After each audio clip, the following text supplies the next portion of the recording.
बिस्मिल्लाहिर्रहमानिर्रहीम। अस्सलाम वालेकुम नाजरीन, आज की हमारी वीडियो उम्रा और हज के मुतल्लिक है।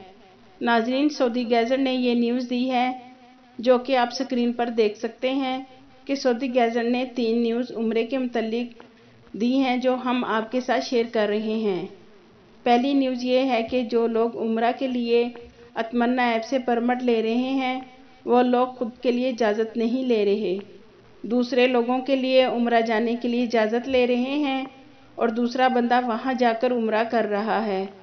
तो सऊदी गैजेट ने इसके मुतल्लिक वार्निंग दी है कि ऐसा नहीं करें। जिसने उम्रा खुद करना है वो खुद ही इजाज़तनामा हासिल कर रहे अतमन्ना ऐप से।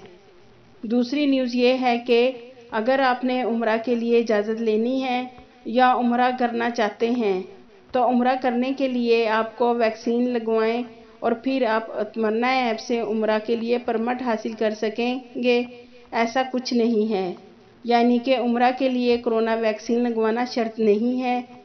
तीसरी न्यूज़ ये है कि उम्रा के रिलेटेड कुछ सोशल मीडिया पर कुछ फेक न्यूज़ शेयर हो रही हैं जो कि 15 शबान यानी 28 मार्च से लोग रिजर्वेशन करवा सकते हैं उम्रा के लिए। नाजरीन, मिनिस्ट्री हज व उम्रा ने कहा है कि ऐसी कोई भी खबर नहीं है।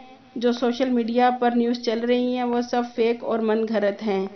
नाजरीन, ये सऊदी गैजेट ने न्यूज़ दी है जो हमने प्रूफ के साथ आपके साथ शेयर की है।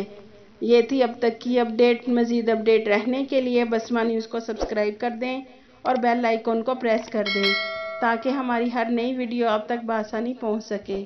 आपके कीमती वक्त का शुक्रिया।